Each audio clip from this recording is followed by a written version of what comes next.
Bienvenue à tous. Merci de votre fidélité, de votre confiance que vous ne cessez d'accorder à ces télévisions. L'actualité l'oblige que nous puissions revenir en revue de ce qu'a été la dernière sortie médiatique du président de la République, Félix Antoine Tshisekedi Tshilombo, via un point de presse. Le président a bien voulu s'exprimer au devant, bien évidemment, des chevaliers, du plume et du micro, bien évidemment, parler un tout petit peu à ce qui concerne l'état de la République.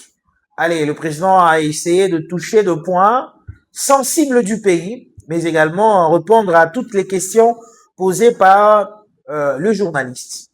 N'est-ce pas? Ceux qui sont proches de la population, ceux qui ont eu à concocter tous ces éléments justement pendant un long moment que le président n'a pas justement passé à cet exercice. Il a été impérieux à ce que le président réponde justement à toutes ces questions.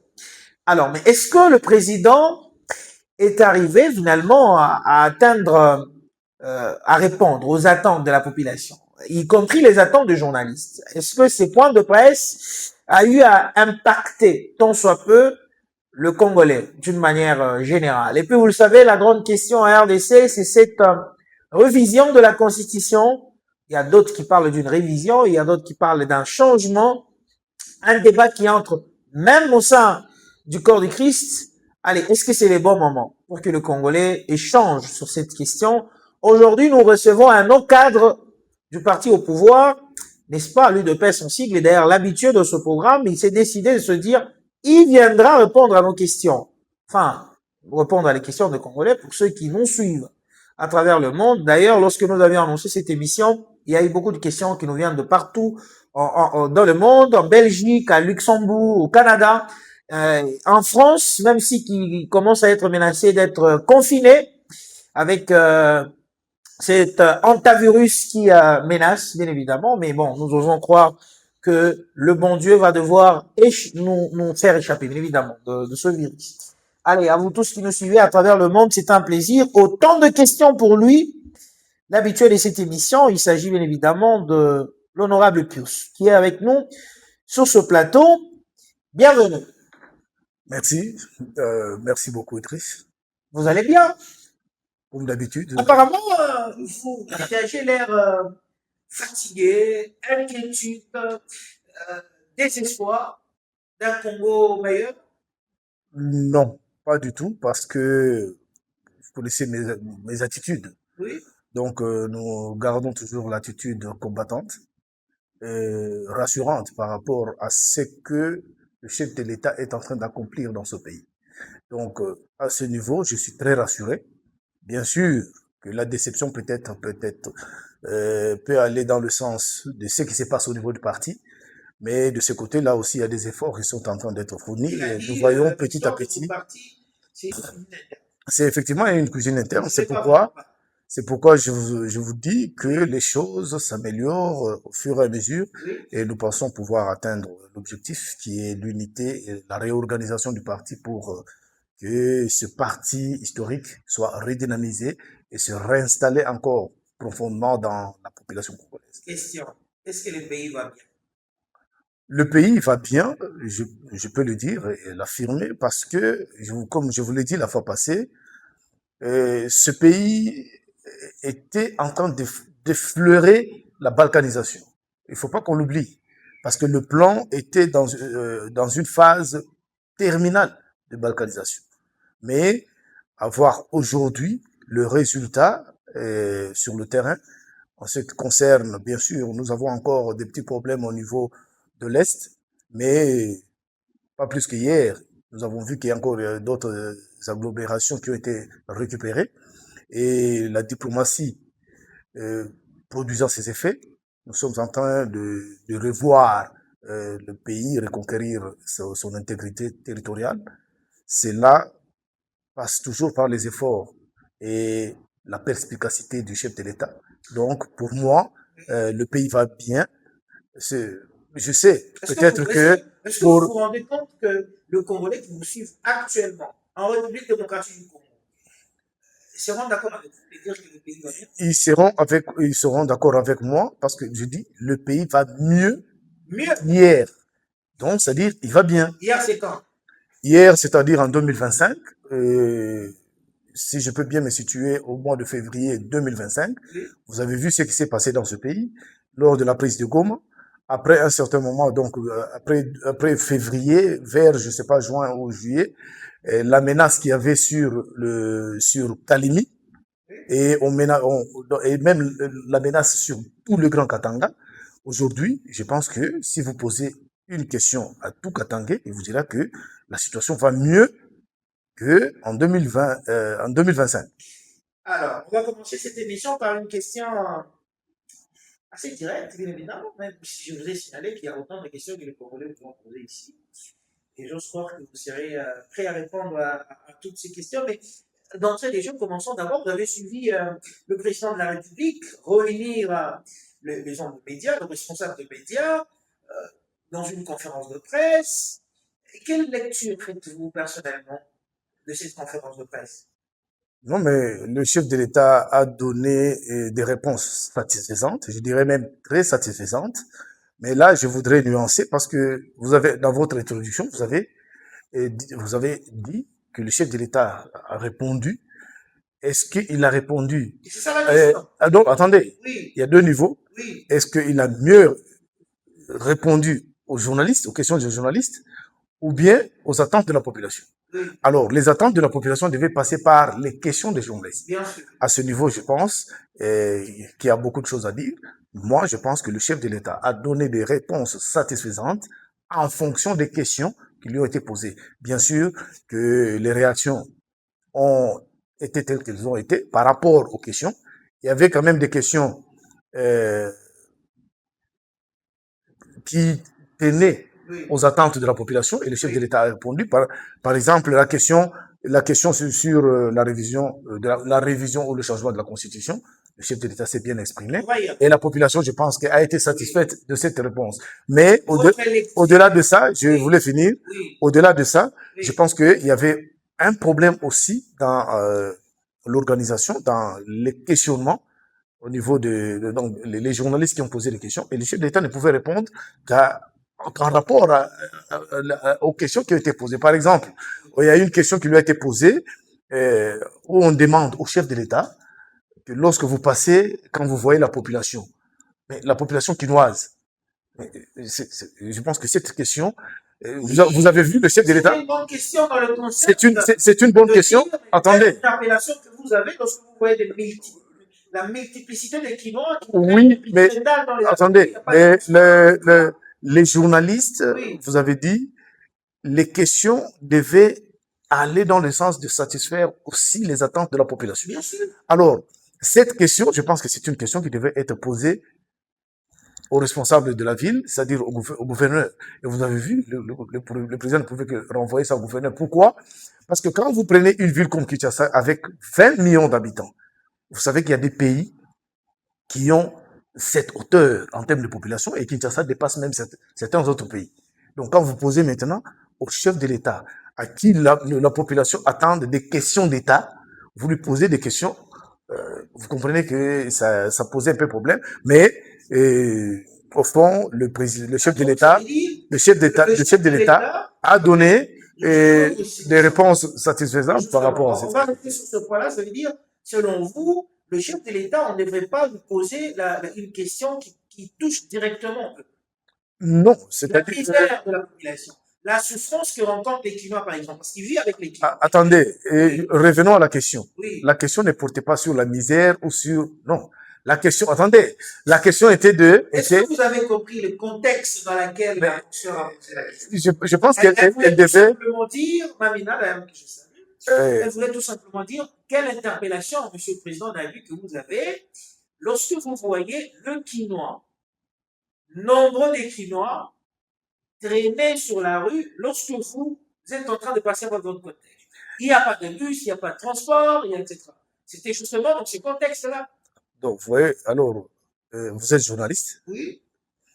Quand vous nous invitez comme ça, je pense que lorsqu'une question n'est pas claire et concise, donc vous laissez à l'invité le devoir de chercher à comprendre ce que vous voulez dire. Oui, attendez. Et là, vous êtes devant le chef de l'État. C'est pourquoi moi, je dis que les attentes de la population pour moi, portait sur des questions sensibles de l'heure. Donc, Si on essaie sur, de bien sur ces comprendre. questions sensibles, le chef de l'État a donné des réponses très satisfaisantes. Et Et vous votre voyez, lecture est très bonne.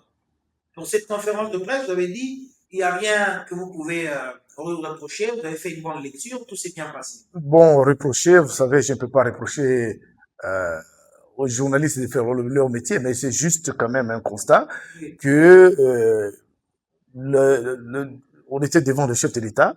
Je pense que la population attendait des questions de fond qui touchent la sensibilité de la réalité du pays aujourd'hui. L'accord, tout ça. Mais et le chef de l'État a été vraiment, il a donné des réponses satisfaisantes à cette question. Mais du moins, il y avait des questions ne, qui n'étaient pas vraiment à la hauteur de la journée et à la hauteur des attentes. Alors moi je vous pose une question. Vous, personnellement, qu'est-ce que vous avez retenu en commençant par son discours et toute l'activité entière, qu'est-ce que vous avez retenu de la part du président de la République au sein de cette conférence de presse au bénéfice du peuple? Ben, au bénéfice du peuple congolais, je pense que le président de la République s'est étalé sur l'accord et ses conséquences. Et nous sommes en train de le voir déjà aujourd'hui. Sur le plan sécuritaire, je vous ai dit qu'il y a des retraits qui se font là-bas. Et une autre réponse qui est beaucoup plus satisfaisante pour moi, qui a montré la grandeur du chef de l'État, c'est la question concernant son prédécesseur. Et le chef de l'État a été tout à fait extraordinaire. Vous savez, il a reconnu d'abord l'alternance comme un fait historique pour notre pays, mais il a exprimé quand même aussi son, c'est-à-dire sa tristesse de voir que l'animateur qui devait être considéré comme historique, c'est-à-dire principal dans cette transition, c'est aujourd'hui retourné et il est aujourd'hui dans une rébellion contre son propre pays, contre l'alternance que lui-même pouvait bénéficier en tant qu'acteur principal. Et ça, c'est une réponse. Et je pense que tout Congolais a été très satisfait par rapport à cette. C'est une réponse. Non, non, dites-moi le contraire. Et non, non, nous sommes dans une émission. Nous sommes dans une émission. Dites-moi le contraire par rapport à cette réponse. Je pense que d'autres personnes, peut-être dans la salle, attendaient une autre réponse. Mais est-ce que vous n'y voyez pas la grandeur dans cette réponse? Alors, il y a aussi autre chose. C'est concernant la question sensible de la révision constitutionnelle. Vous savez, j'étais très content et très satisfait de cette réponse-là. Et moi, en 2024, j'étais sur un plateau au niveau de Kinshasa. Je pense, j'étais devant Madame Arlette Boutella sur cette question. Et vous avez vu, depuis 2024, je me suis réservé. J'attendais que mon parti donne sa position et que mon chef puisse donner la position. Et je suis très content que cette position rencontre au moins mon opinion personnelle de 2024. Et sur cette question, partons d'abord dès le départ, d'où est-ce que nous sommes partis avec cette... Le chef de l'État, Al-Mbashi, avait prononcé un discours devant la population où il dit « Qui peut m'empêcher, moi, de toucher à la Constitution ?» Et les gens ont discuté, il y avait un débat autour de ce discours dans tous les sens. Mais la Constitution ne l'interdit pas, lui, en tant que garant, d'initier un processus de révision. Alors les gens n'ont pas compris. Alors, quand nous revenons maintenant à la question et à l'actualité aujourd'hui, il revient, allez revoir encore, il revient sur la même question. Il parle de toucher la Constitution. Et bien sûr que au niveau du parti, nous sommes allés plus loin pour parler de changement ou de révision. Alors, quand on lui pose cette question, qu'est-ce qu'il dit? On ne peut pas interdire aux Congolais de se mettre ensemble et de réfléchir. Il ne veut pas dialoguer. Attendez. On demande le dialogue, il ne veut pas. Et voilà, lui, il dit donc, que si le peuple congolais lui demandait de revenir pour un troisième mandat, il ne refuserait pas.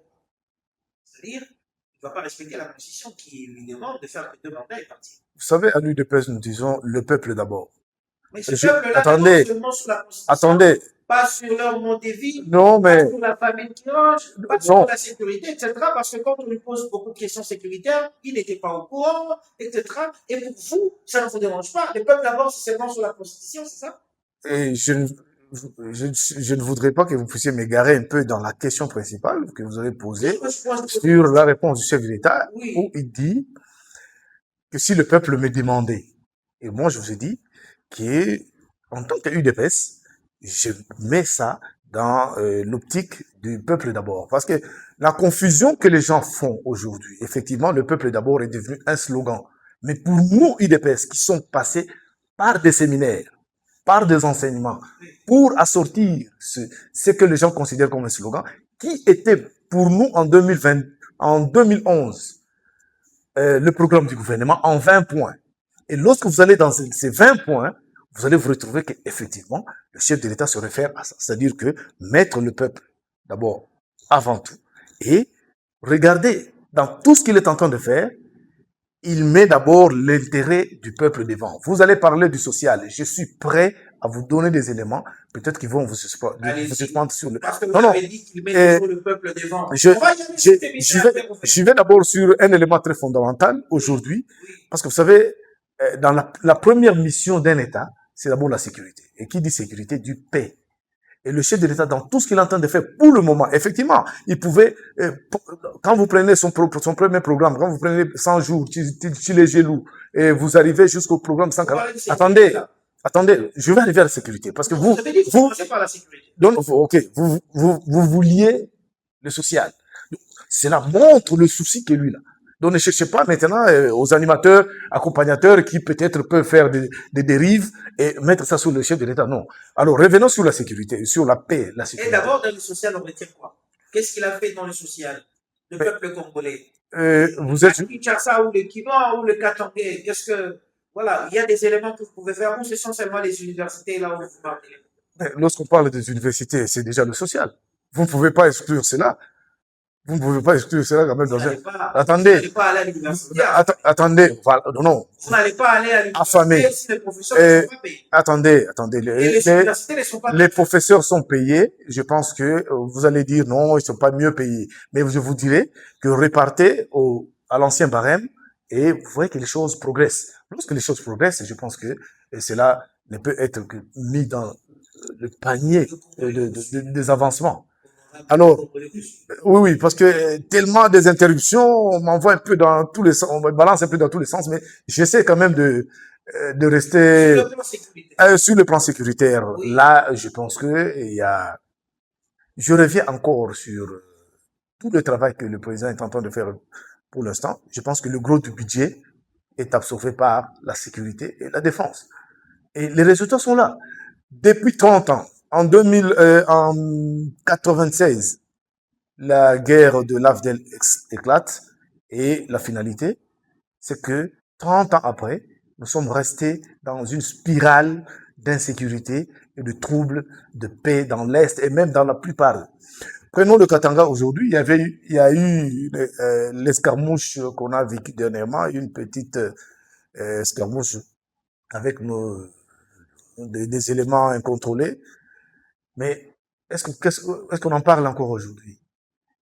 Donc, au niveau de, non, je parlais d'abord du Haut-Katanga, avec ce qui s'est passé, je pense que ça doit être en Itouaba ou quelque chose vers le parc là-bas. En moins d'une semaine, on a vu que la paix, la sécurité a été consolidée et la paix est retournée dans le secteur.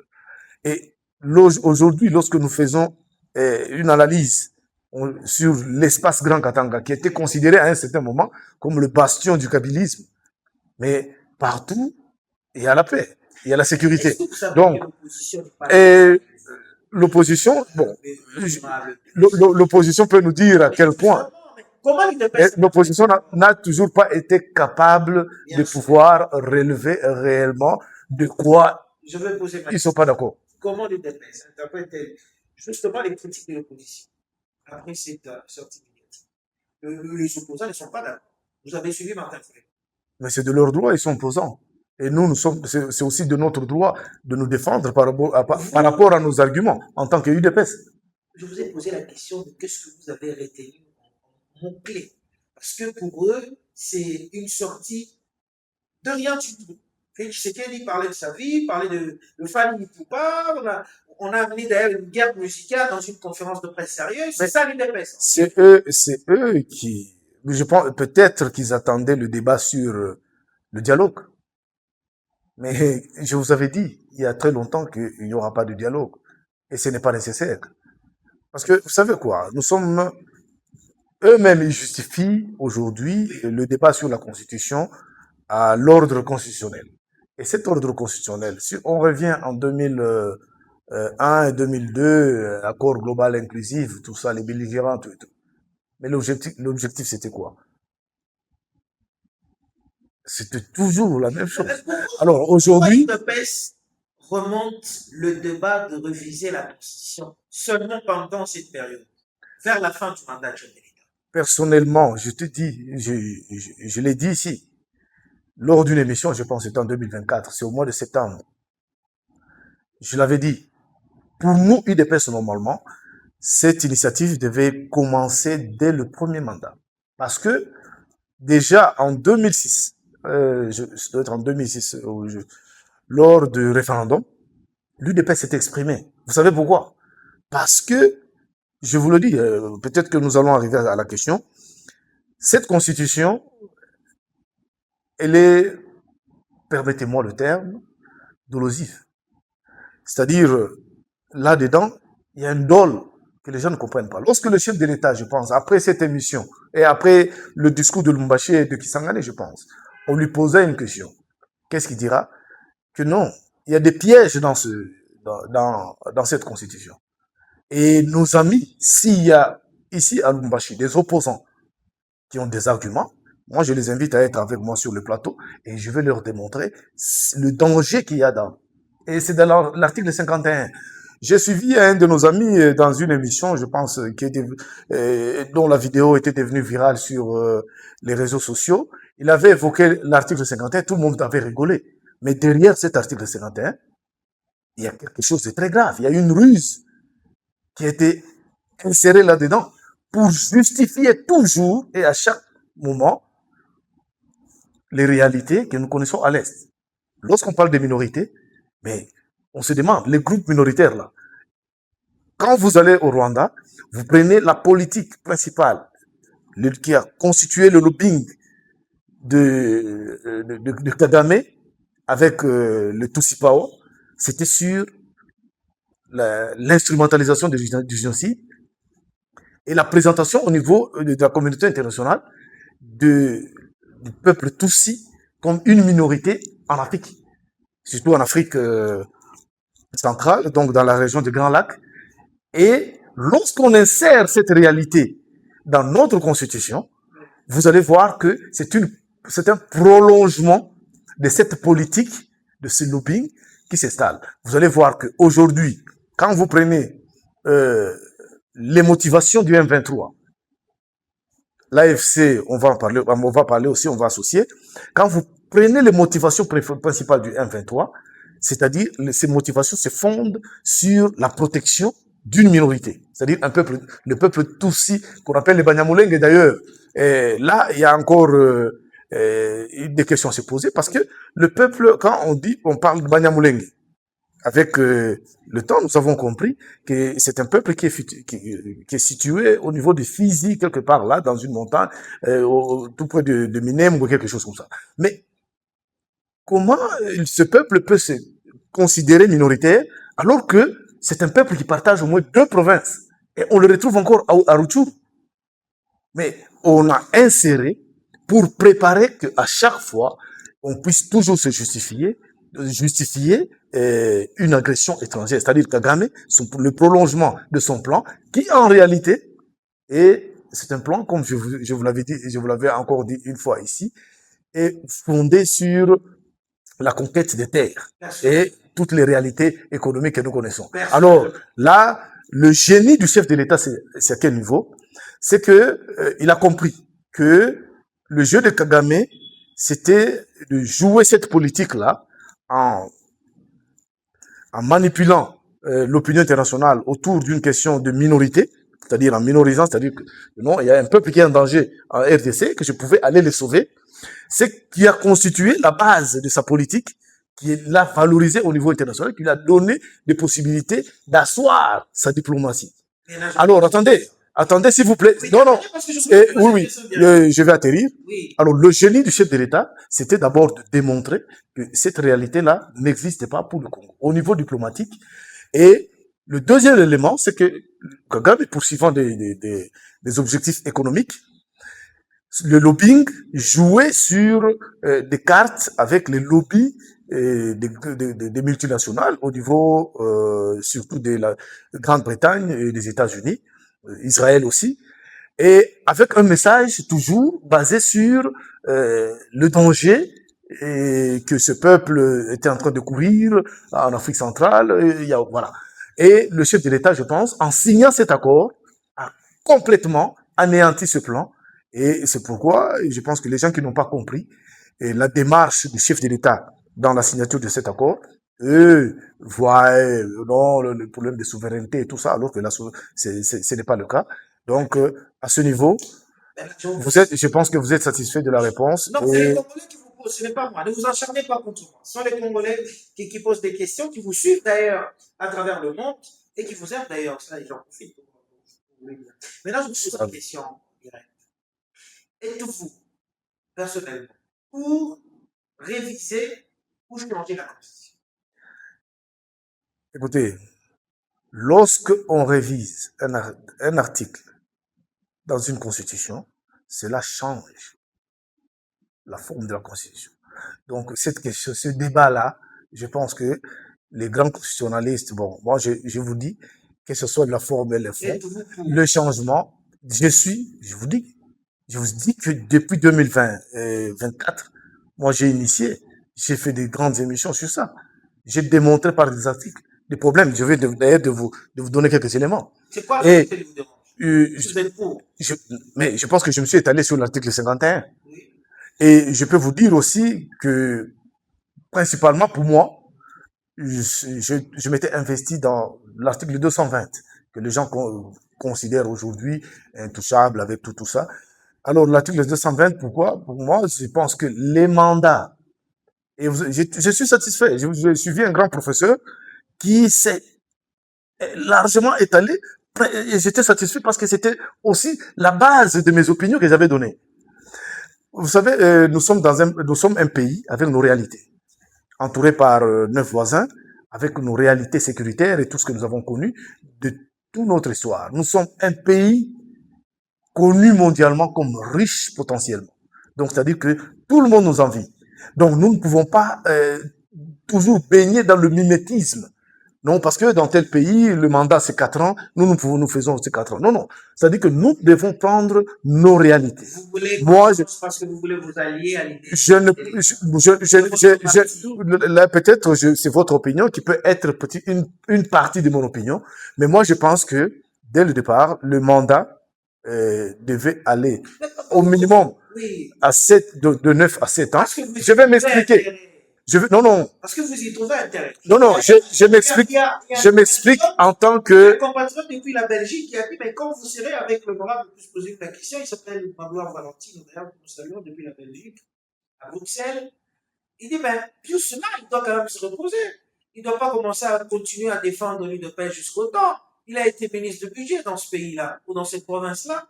Et donc, il doit quand même être calme. Il doit laisser aussi aux autres. Pourquoi continuer seulement? Il dégage cette énergie parce qu'il veut revenir aux affaires? Alors, je voudrais le répondre. Oui. L'UDPS a été créé en 1982. Moi, je ne suis pas cofondateur. Donc, c'est-à-dire que j'ai adhéré, j'ai commencé à être militant de l'UDPS vers les années 90, 92. Et après, dans le militantisme, j'ai commencé à adhérer les structures.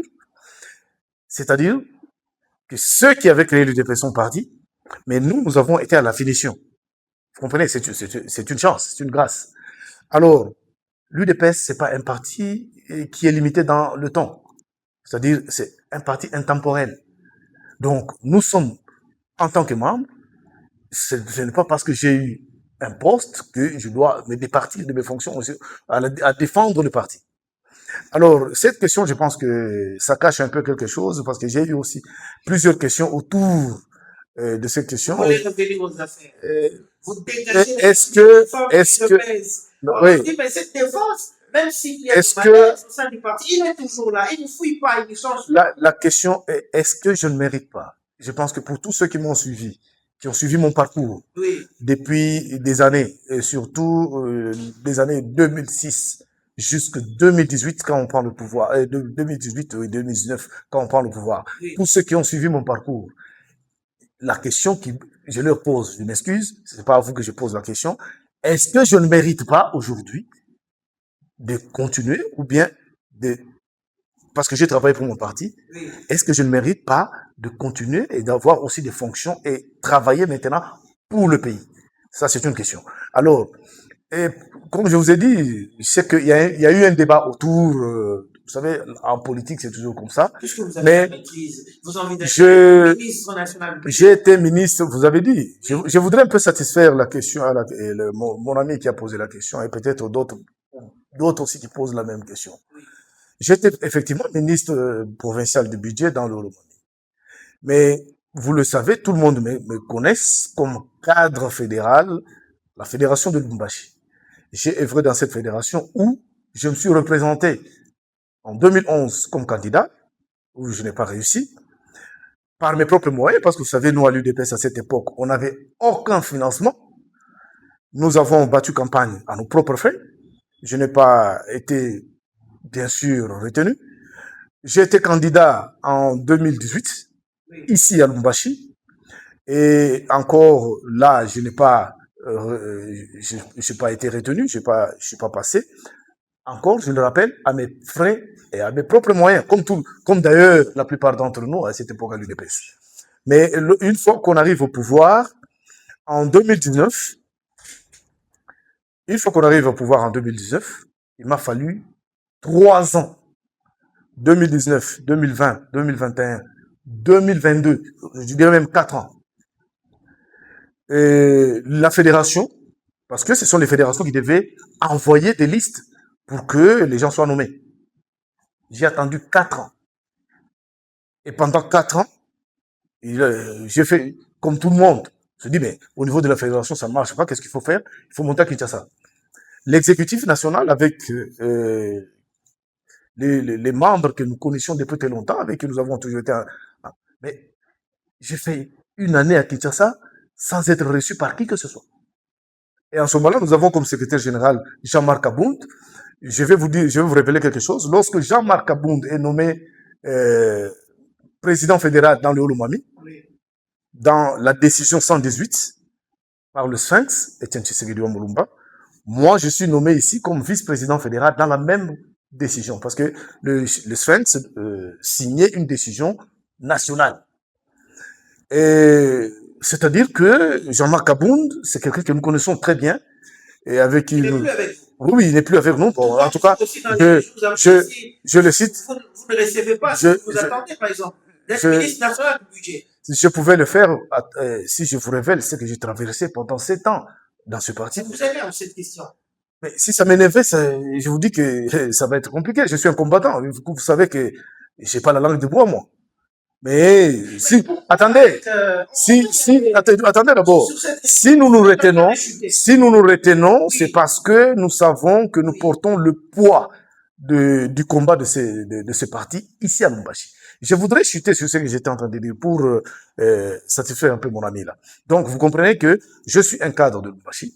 Et quand vous prenez, parmi tous les cadres, vous pouvez vous poser la question, comment un cadre qui a évolué à Lubumbashi, qui a tout donné à Lubumbashi, je vous rappelle que Machi Pucha que vous entendez là, le centre de la résistance, que moi, en tant que secrétaire fédéral chargé de Ligue et structure, j'étais parrain d'une structure que nous avons créée avec de jeunes gens aujourd'hui qui sont en train de monter et descendre ici. Je vous appelle, je pense que vous connaissez un certain Alexis Kanga, que vous voyez là-bas. Il y a un autre Patrick Moussafiri, il y a aussi Patrick Badibanga. Ce sont des jeunes gens avec qui nous avons... Mais aujourd'hui, tout le monde se réclame de Machi Pucha, mais ça parle l'historique.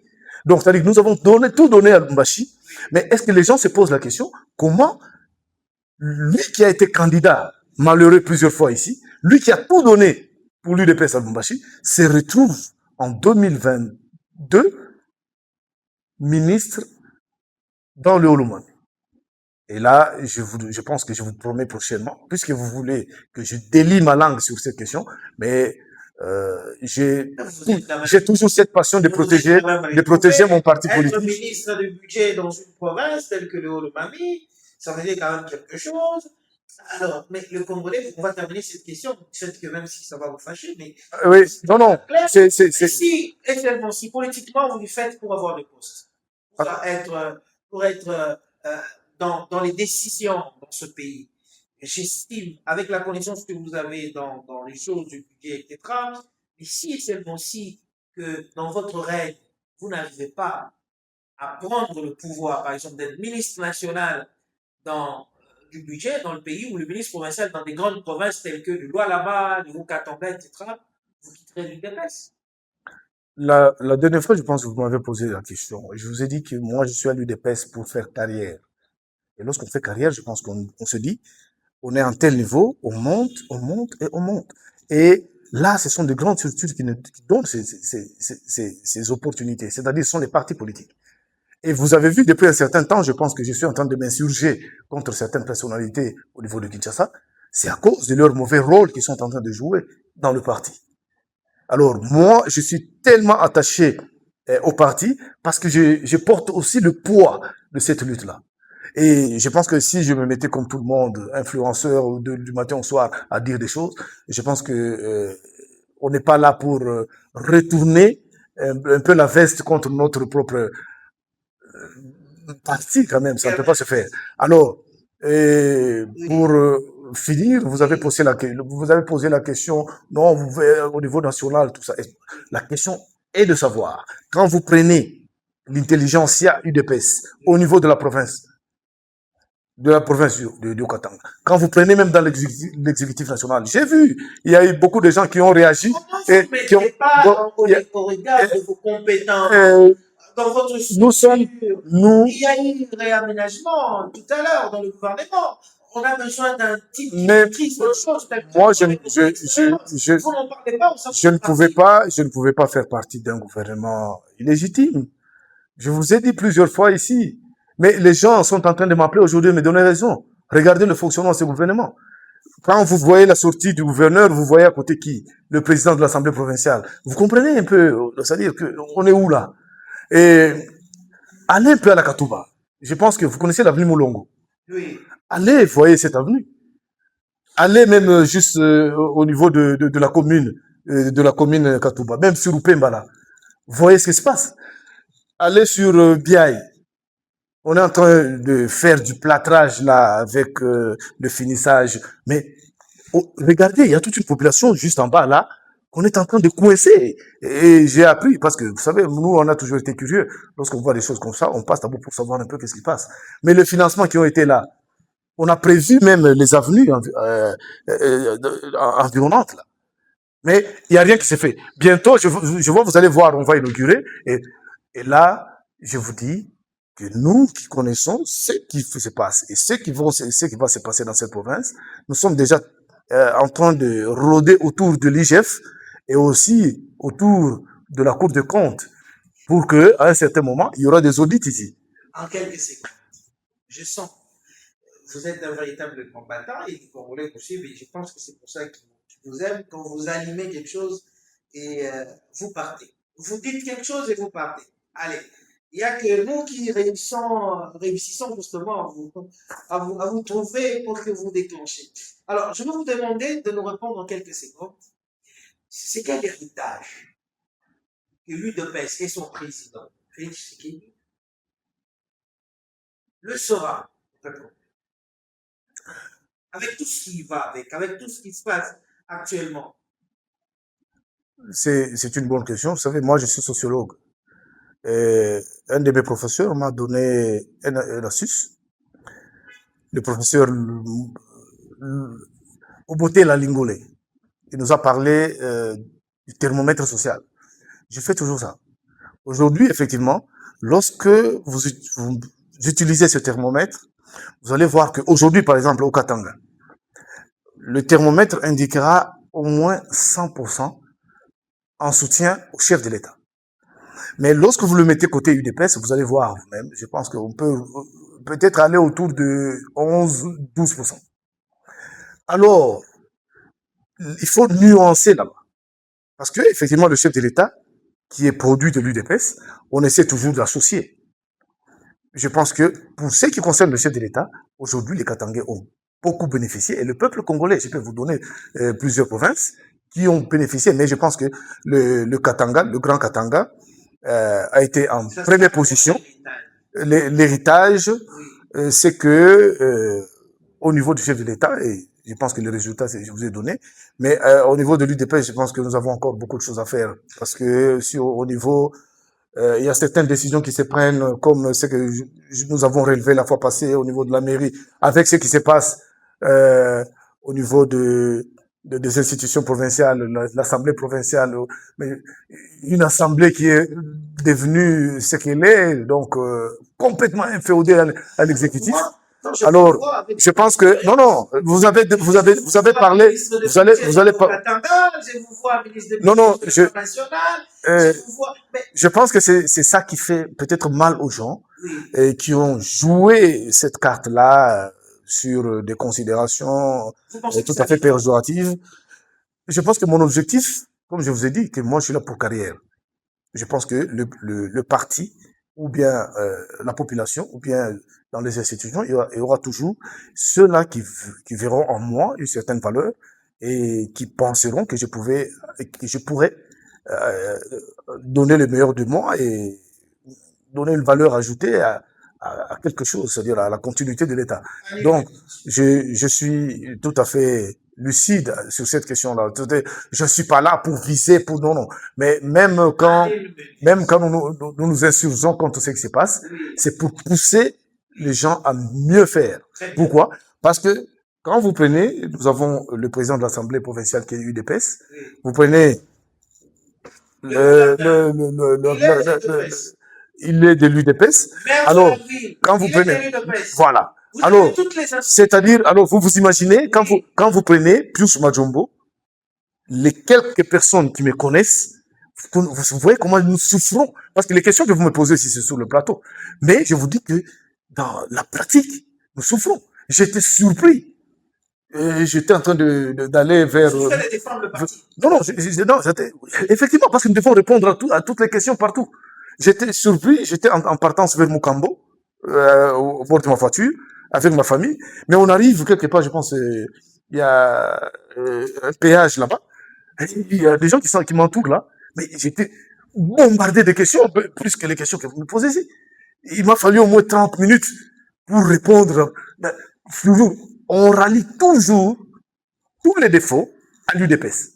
Et pourtant, l'UDPS fait partie de l'Union sacrée, mais vous ne verrez jamais, on met tel ou tel autre défaut sur le dos de notre parti, ou bien sur l'Union sacrée. Mais c'est toujours l'UDPS. Alors nous sommes toujours obligés de répondre. Merci beaucoup. Allez, les Congolais, ils vont couper, hein.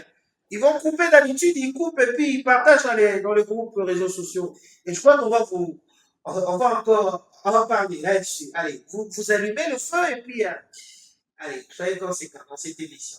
C'est terminé. Merci beaucoup à vous tous, à vous qui nous suivez dans la diaspora.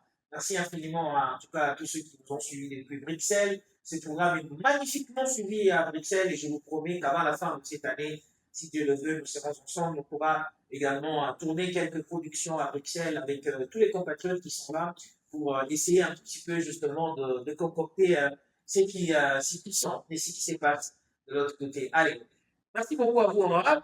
Je crois que les militants de l'UDPS vous ont suivi et allez, ils vont réagir. Assurez-vous. Merci à ceux qui nous ont suivis depuis Kinshasa, la capitale. On se retrouve la semaine prochaine pour recevoir M. Sey, Gauthier Sey, pour essayer de parler également de tout ce qui va avec dans le monde médiatique et surtout dans cette fameuse question polémique entre les Gaulois et les Warriors. On va faire notre cheval de bataille. D'ici là, portez-vous bien et à très bientôt.